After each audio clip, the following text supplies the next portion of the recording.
ജനങ്ങൾ പിഴക്കും. അപ്പോൾ നിങ്ങൾ എൻ്റെ സുന്നത്ത് മുറുകെ പിടിക്കണം. പിന്നെ എൻ്റെ ഖുലഫാ റാഷിദീങ്ങളെ സുന്നത്തും പിടിക്കണം. എങ്ങനെ പിടിക്കണം? തമസ്സകൂ ബിഹാ, അതിനെ നിങ്ങൾ പിടിക്കണം. വഅല്ലു അലൈഹാ ബിന്നവാജിദി, നിങ്ങൾ കൈകൊണ്ട് പിടിച്ചാൽ മതിയാവൂല. കൈകൊണ്ട് പിടിച്ചതിന്റെ പുറമേ അണപ്പല്ലുകൊണ്ട് കടിച്ചു പിടിക്കുകയും വേണം എൻ്റെ പുണ്യ റസൂൽ. എന്തുകൊണ്ട്? ആഖിർ സമാനിൽ വന്ന നബിയാണ് പുണ്യ റസൂൽ. ആഖിർ സമാനോ സമാനുൽ ഫിതനി, ഫിത്നകളുടെ കാലമാണ്. ഖിയാമത്ത് നാളിന്റെ ആദ്യത്തെ അടയാളം എന്താ? ഖിയാമത്ത് നാളിന്റെ ആദ്യത്തെ അടയാളം ബഅ്സത്ത് മുഹമ്മദാണ്. പുണ്യ റസൂൽ വന്നാൽ ഖിയാമത്ത് നാളായി സ്വല്ലല്ലാഹു അലൈഹി വസല്ലം. ഞാനും ഖിയാമത്ത് നാളും തമ്മിൽ മസലി വമസലു സാഅ കമസലി തൗബിൻ ശുഖ മിൻ അവലിഹി ഫതഅല്ലഖ ബിഖൈതിൻ ഇദൻ ഖതഅ ഇൻ ഖതഅ. ഞാൻ ഖിയാമത്ത് നാളും തമ്മിലുള്ള വ്യത്യാസം ഒരു വസ്ത്രത്തെ പോലെയാണ്. ആ വസ്ത്രം ആരോ കീറി കീറി വന്നു. ഫതഅല്ലഖ ബിഖൈതിൻ, ഞാൻ വരുമ്പോൾ ഒരു നൂലാണ് ബാക്കിയുള്ളത്. ഇദൻ ഖതഅ ഇൻ ഖതഅ, ആ നൂലറ്റാൽ ഖിയാമത്ത് നാളായി എന്ന് പുണ്യ റസൂൽ. ഞാനും ഖിയാമത്ത് നാളും ഒരു നൂലിന്റെ അകലം മാത്രമേ ഉള്ളൂ. അതുകൊണ്ട് ഖിയാമത്ത് നാളിൽ വന്ന നബിയാണ് മുഹമ്മദ്. ഖിയാമത്ത് നാളോ ഫിത്നയുടെ കാലം. എന്തിനാ മനുഷ്യന്മാരെ ഫിത്ന എന്ന് പറയാ? ഫിത്ന എന്ന് പറഞ്ഞാൽ തല്ലല്ല, ഫിത്ന എന്ന് പറഞ്ഞാൽ കൊല്ലലുമല്ല. الفتنة أشد من القتل، الفتنة أشد من القتل. ഫിത്ന കൊലപാതകത്തെക്കാൾ ഭയാനകമാണ്. ഓഹോ, അപ്പോൾ കൊലപാതകത്തെക്കാൾ വലിയ പിന്നെ തല്ല് വിഷയമല്ലല്ലോ. അപ്പൊ തല്ലല്ല ഫിത്ന, കൊല്ലലുമല്ല ഫിത്ന. പിന്നെന്തിനാ ഫിത്ന? കൊന്നാൽ എന്തേ പറ്റൂ? കൊന്നാൽ മരിച്ചു. കൊന്നിട്ടില്ലെങ്കിലോ എന്നാലും മരിച്ചു. അപ്പോൾ കൊല്ലൽ വിഷയമല്ല. അല്ലാഹു നമ്മളെ കാക്കട്ടെ. മനുഷ്യൻ ചിന്തിക്കണം, ഏതിന് വിലയുണ്ടോ വിലയുള്ള സാധനത്തെ നശിപ്പിക്കാൻ പിശാച് വരും. വിലയുള്ള സാധനത്തിന് ഡ്യൂപ്ലിക്കേറ്റ് ഉണ്ടാവും. വിലയുള്ളത് നശിപ്പിക്കാൻ ആളുകൾ വരും. പിശാച് അതിന് കണ്ണിങ്ങാണ്. പിശാച് അവസാന സമയം വരെ പിടികൂടും. കണ്ണിങ്ങാണ്. അവൻ അല്ലാഹുവിനോട് പറഞ്ഞിട്ടുണ്ട്, ഞാൻ വിടൂല. അവൻ അതിന് ഏറ്റര, അല്ലാഹുവിനോട് പറഞ്ഞേറ്റരാണ്. ഭയങ്കര കഴിവുള്ളവനോ, ആ ഭയങ്കര കഴിവാ. പിശാചിന്റെ കഴിവ് ഭയങ്കര. ഇന്ന ശൈത്വാന യജ്രി മിൻ ഇബ്നി ആദമ മജ്റ ദമി, രക്തം നടക്കുന്ന മുഴുവൻ സ്ഥലങ്ങളിൽ ശൈത്താൻ നടക്കുമെന്ന് പുണ്യ റസൂൽ. നശിപ്പിക്കാൻ വേണ്ടി മനുഷ്യനെ നശിപ്പിക്കും. അതുകൊണ്ട് ചിന്തിക്കണം, ജാഗരൂകരാകണം, ചിന്തിക്കണം. എന്തുകൊണ്ട്? ചെവി തുറന്ന് പിടിക്കും. നമ്മൾ ഫാത്തിഹയിൽ ഓതുന്ന ഒരു ആയത്തുണ്ടല്ലോ. ഏതാ ഫാത്തിഹയുടെ അവസാനത്തെ ആയത്ത്? ഏതാ ഫാത്തിഹയുടെ അവസാനത്തെ വാക്യം?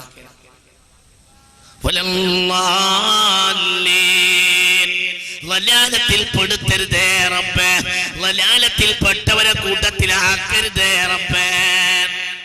ഓഹോ, എന്തിനാ വലാലത്ത് എന്ന് പറയാ? വലാലത്ത് എന്നാൽ ചെവി തുറന്ന് കേട്ടോ കുറ്റിക്കാട്ടൂർക്കാരാ, ചെവി തുറന്ന് കേട്ടോ. എന്തിനാ വലാലത്ത് എന്ന് പറയാ? അൽവലാല അൽഉദൂലു അനി ത്വരീഖിൽ മുസ്തവി അംദൻ ഔ ഖത്ആ, അറിഞ്ഞോ അറിയാതെയോ നേർമാർഗത്തിൽ തെറ്റിയാൽ വലാലത്താണ്. അല്ലാഹുവേ, അല്ലാഹുവേ, അല്ലാഹുവേ, അല്ലാത്ത വ്യാഖ്യാനാണല്ലോ. സിറാത്തുല്ലദീന സിറാത്തുല്ലദീന അൻഅംത അലൈഹിം ഗൈറിൽ മഗ്ദൂബി അലൈഹിം വലദ്ദാല്ലീൻ. വലാലത്തിന്റെ കൂട്ടക്കാരിൽ ഞങ്ങളെ പെടുത്തരുതേ റബ്ബേ. ശരി, എന്തിനാ വലാല? എന്താണ് ചങ്ങാതിയിൽ വലാല? സാധാരണ പറയും അത് ഞങ്ങൾക്ക് പേച്ചെടുത്തതല്ലേ ഉസ്താദ്, അത് ഞങ്ങൾക്ക് പേച്ച് പോയതല്ലേ ഉസ്താദ്, നിങ്ങൾ പേച്ചിരുമ്പോ ഞങ്ങളെ പിടികൂടല്ലേ ഉസ്താദ്, നിങ്ങൾ പേച്ചതുമ്പോ അത് പേച്ച് പോയതല്ലേ ബാപ്പ, അത് പിന്നെ നമുക്ക് നാളെ പോയി ആ കടയിൽ നിന്ന് മാറ്റി കൊണ്ടുവരാം, പേച്ച സാധനത്തിൽ പേച്ച് എടുത്തു പോയതല്ലേ, നമ്മൾ വാങ്ങി വെച്ച കൂടല്ല, വേറൊരാൾ വാങ്ങി വെച്ച കൂട് നമ്മൾ പേച്ച് കൊണ്ടുവന്നതല്ലേ വാപ്പ, പെട്ടെന്ന് ഓട്ടോറിക്ഷ വന്ന് കൊണ്ടുകൊണ്ട് ഞങ്ങൾ പേച്ച് കീസ് മാറിയെടുത്തതല്ലേ ഉപ്പ, അത് നാളെ പോയി പീഡിയക്കാരനോട് പറയാം, പകുതി സാധനം അവിടെ വെച്ച് പോയി അറിയാതെ പേച്ച് പോയതല്ലേ ബാപ്പ എന്നൊക്കെ പറയാം. അപ്പൊ ബാപ്പാക്ക് എക്സ്ക്യൂസ് ചെയ്യാം, നാളെ പോയിട്ട് ആ ബാക്കിയുള്ള കേസ് വാങ്ങിക്കൊണ്ടുവരാം, ഒരു പ്രശ്നമില്ല. പക്ഷേ പിഴവ് ദീനിൽ പറ്റൂല, പേച്ചു എന്നുള്ള പരിപാടി ദീനിൽ പറ്റൂല, അറിയാതെ വെക്കാൻ പറ്റൂല, അറിഞ്ഞു വെക്കാൻ പറ്റില്ല. ഞങ്ങൾ നാടന്മാരൊരു വാക്ക് പറയും, ഞങ്ങൾക്ക് അറിയാതെ അല്ലേ മൂല്യരെ. എടാ നിനക്ക് ആവശ്യമുള്ള എന്താടാ നിനക്കറിയാത്തത്, നിനക്ക് ആവശ്യമുള്ള എന്താ നിനക്കറിയാത്തത്. ഇപ്പോൾ പൈസ കിട്ടാൻ നല്ലത് ഗൾഫിൽ അബുദാബിയിലോ ഖത്തറിലോ ആണ് എന്ന് നിനക്കറിയാം. ഖത്തർ, ബഹ്റൈൻ, അവിടെ ഖത്തറിലേക്കാണ് ഏറ്റവും കൂടുതൽ ആളുകൾ വിസക്ക് പോകുന്നത്. കാരണം മാന്യത്തിൽ UAE പെട്ടു, ഖത്തറും സൗദിയും മാന്യത്തിൽ പെട്ടിട്ടില്ല, അവിടെ അത് നിനക്കറിയും. ഇനിയോ ഇനി കാനഡയിലേക്ക് ഒരു പുതിയ വാതിൽ തുറന്നാൽ നീ അങ്ങോട്ട് പോകും, നീ അറിയും. നിനക്കാവശ്യമുള്ള എല്ലാം നിനക്കറിയും, എനിക്കാവശ്യതെല്ലാം ഞാൻ അറിയും. അതൊക്കെ ഞങ്ങൾ അറിയാതെ അവിടെ കോടതി പറയാൻ പറ്റും. പിഴച്ചവരുടെ കൂട്ടത്തിൽ പെടുത്തരുതേ റബ്ബേ. എന്തിനാ ചങ്ങാതി പിഴക്കുക എന്ന് പറയാ? ചിന്തിക്കുക.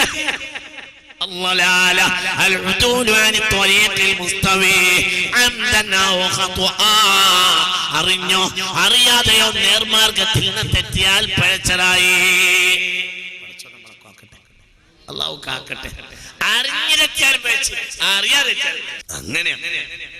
അങ്ങനെയാണ് ആ വർത്താനൊന്നും പറയാൻ പറ്റും. ഞങ്ങൾ അറിയാതെ പിഴച്ചതല്ലേ, അറിഞ്ഞ് പിഴച്ചാലും പിഴവാണ്, അറിയാതെ പേച്ചാലും പിഴവാണ്. അതുകൊണ്ട് തോന്നിയാസത്തിന്റെ പിന്നാലെ നടക്കണ്ട, സുന്നത്ത് ജമാഅത്താണ് നേര്. അവിടെ നിന്നിട്ടില്ലെങ്കിൽ നരകത്തിലെത്തും. അല്ലാഹു നമ്മളെ കാക്കട്ടെ. ഇത് ചിന്തിച്ചോ? എന്ന ആയത്തിന് ഞാൻ കണ്ട വ്യാഖ്യാനം ബിളാവിലുണ്ടത്, റാസിലുണ്ട്, എടുത്തു നോക്ക്. ആ വലാലത്താണ് എൻ്റെ ജീവിതത്തിൽ ഞാൻ ഏറ്റവും പേടിക്കുന്ന വാക്കുകളിൽപ്പെട്ട ഒരു വാക്കിതാണ്. ഈ വാക്ക് എന്നെ ഭയപ്പെടുത്തുന്നതിന് കണക്കില്ല, ഇത് വല്ലാത്ത വാക്കാണ്. ഷെയ്ഖ് സാദ് വിശദീകരിക്കുന്നുണ്ട്, ബൈളാവിയിലുണ്ട്, എടുത്തു നോക്ക്, റാസിയിലുണ്ട്. വലാലത്തിന് കൊടുത്ത വ്യാഖ്യാനം എന്താ? വലാലത്തിന് കൊടുത്ത വ്യാഖ്യാനം അൽ ഉദൂലു അനി ത്വരീഖിൽ മുസ്തവീ അംദൻ ഔ ഖതഅൻ. അറിഞ്ഞോ അറിയാതെയോ നേരായ വഴിയിൽ നിന്ന് തെറ്റിയാൽ പേച്ചു, അറിഞ്ഞിട്ടാലും പേച്ചു, അറിയാതെ പേച്ചു. അതുകൊണ്ട് അതുകൊണ്ടാണ് മുസ്തഫ നബി തമസ്സകൂ ബിഹാ വഅല്ലു അലൈഹാ ബിന്നവാജിദ്. മുറുക്ക പിടിച്ചോ, അണപ്പല്ലുകൊണ്ട് കടിച്ചു പിടിച്ചോ, ഇല്ലെങ്കിൽ പിഴക്കുമെന്ന് പുണ്യ നബി. പേപ്പിക്കുമെന്നുണ്ട് ഇബ്ലീസ്. അവൻ നമ്മളെ പിന്നാലെ നടക്കും. അവൻ ഉമ്മയെ ജിമാഅ ചെയ്തപ്പോൾ കൂടിയവനാണ്, ലഅനത്തുല്ലാഹി അലൈഹി. അന്ന് ഉപ്പ ബിസ്മി ചൊല്ലിയതുകൊണ്ട് രക്ഷപ്പെട്ടു. അല്ലാഹു തആല ഇതൊക്കെ ചിന്തിക്കണം കേട്ടോ, ഇതൊക്കെ ചെയ്യണം കേട്ടാ. റസൂലുള്ള പറഞ്ഞിട്ടുണ്ട്, തൻ്റെ ഭാര്യയിലേക്ക് പ്രവേശിക്കുന്ന നേരത്ത് ഒരു ബിസ്മി ചെല്ലുമ്പോൾ ആ ബിസ്മിക്കുള്ള വില എത്രയാണ് ഈ ഹദീസിൽ നിന്ന് മനസ്സിലാക്കുക. ഇദാ ജാമഅ റജുലു ഇംറഅതഹു ഫലം യുസമ്മി ഇൻതബ ശൈത്വാൻ യഹ്ലീലഹു ഫജാമഅ മഅഹു അഹ്ലഹു. ആ പെണ്ണിനെ ഈ ആണിനെ പോലെ ആ കൂട്ടത്തിൽ അവനും സംസർഗപ്പെടും, സംയോഗം ചെയ്യുമെന്ന് പുണ്യ റസൂൽ സ്വല്ലല്ലാഹു അലൈഹി വസല്ലം. അല്ലാഹു നമ്മളെ കാക്കട്ടെ. എന്തിനാണത്? അവൻ മനുഷ്യനെ പേടിപ്പിക്കാൻ നടക്കണം. ഇതുവരെ വരും ബാപ്പാടെ ലിംഗക്കുഴലിലൂടെ ബീജം ഇറങ്ങാനുള്ള പ്രവർത്തനത്തിന്റെ തൊട്ട് മുമ്പേ ശൈത്താൻ കൂടും. ഏതുവരെ വരും? രക്തം നടക്കുന്ന സമയം അത്രയും വരും. രക്തം നിന്നാൽ അവന്റെ പണി നിർത്തി. ഓഹോ, അതെന്താ അങ്ങനെ? രക്തം നിന്നാൽ മരിച്ച ബോഡിയെ ശൈത്താൻ ആവശ്യം പിഴപ്പിക്കാൻ വേണ്ടിയാണ് നടക്കുന്നത്. അവസാന ഘട്ടത്തിൽ വല്ലാതെ വരും. ഇദാ ഹളറ അഹദകുമുൽ മൗതു യഅതീഹി ഇബ്ലീസ് ബിജുനൂദി. ഒരു മനുഷ്യന് മരണമാസന്നമാകുന്ന നേരത്ത് ഇബ്ലീസ് ഒറ്റക്കല്ല പട്ടാളത്തെയും കൊണ്ടാണ് വരുകാണ് പുണ്യ റസൂൽ സല്ലല്ലാഹു അലൈഹി വസല്ലം. എന്നിട്ട് പട്ടാളത്തോട് പറയും, പട്ടാളമേ ഇജ്തഹിദു വശമ്മിറു, അധ്വാനിക്ക് പിടിക്ക്, അവന്റെ നാവിനെ പിടിക്ക്, ഒരിക്കലും ലാ യഖൂല ലാ ഇലാഹ ഇല്ലല്ലാഹ്, ലാ ഇലാഹ ഇല്ലല്ലാഹ്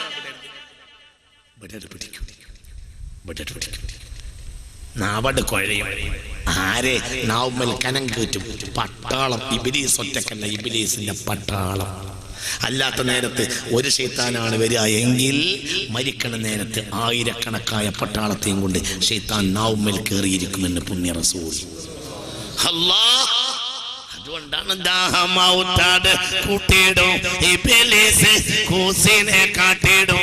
നേരം ലഈനവനാതുവാൻ പതിങ്ങളാൽ തുണറപ്പന. അതൊക്കെ വലിച്ചുണ്ട്, അതൊക്കെ വിലയുള്ള വാക്കാ, അതൊക്കെ ബോധമുള്ള ഒരു ചെല്ലിയ വാക്കാ. ആ നേരത്ത് പടച്ചോനെ നമുക്കൊന്നും ചെയ്യാൻ കഴിയില്ല. ആ നേരത്ത് ബദരീങ്ങളെ ബറക്കത്ത് കിട്ടണം. ബദരീങ്ങളെ റഈസ് മുസ്തഫ നബിയാണ്. ബദരീങ്ങളെ സഹായിച്ചവരാരാ? മലക്കുകളാ. ബദരീങ്ങളെ സഹായിച്ചവരാരാ? മലക്കുകളാ. അതുകൊണ്ടാണ് ഇന്നല്ലദീന ഖാലു റബ്ബുനല്ലാഹു സുമ്മ ഇസ്തഖാമു തതനസ്സലു അലൈഹിമുൽ മലായിക. മലക്കുകൾ ഇറങ്ങി വരുമെന്ന് പറയുന്നത് മുഅ്മിനീങ്ങൾ നേരായ മാർഗത്തിൽ പണിയെടുത്തവരാണെങ്കിൽ മരിക്കുമ്പോൾ മലക്കുകൾ ഇറങ്ങി വരുമെന്ന് പരിശുദ്ധ ഖുർആനിൽ ഖാല അല്ലാഹു അസ്സ വജൽ. എന്തിനാ മലക്കുകൾ ഇറങ്ങി വരുന്നത്? മലക്കുകൾ വന്നാൽ ഇബ്ലീസിന്റെ പട്ടാളം ഓടും. അത് ബദറിൽ കണ്ടിട്ടുണ്ട്, അത് ബദറിൽ കണ്ടിട്ടുണ്ടല്ലോ. മരിക്കണ നേരത്തെ എന്തിനാ ചങ്ങാതിമാരെ മലക്കുകൾ ഇറങ്ങി വരുന്നു? എന്താണ് ആയത്തിലൊന്ന് ചിന്തിച്ചാൽ? മലക്കുകൾ ഇറങ്ങി വരേണ്ട അനിവാര്യത ഉണ്ട്. ഇബ്ലീസിന്റെ പട്ടാളം ഇറങ്ങിയ മലക്കുകൾ വരും. ആരുടെ സഹായിക്കാൻ വരും? ഇബ്ലീസിന്റെ പട്ടാളം ഇറങ്ങിയാൽ ഇബ്ലീസിന്റെ പാർട്ടിക്കാരെ സഹായിക്കാൻ മലക്കുകൾ വരില്ല, അള്ളാന്റെ പാർട്ടിയെ സഹായിക്കാൻ വരും. അള്ളാഹു തൗഫീഖ് തരട്ടെ. അള്ളാന്റെ പാർട്ടിക്കാരെ സഹായിക്കാൻ വരും. അതിന് പിന്നെ അള്ളാന്റെ പാർട്ടി ആകണം, എന്നാ മലക്കുകൾ വരും. അള്ളാഹു തൗഫീഖ് തരട്ടെ.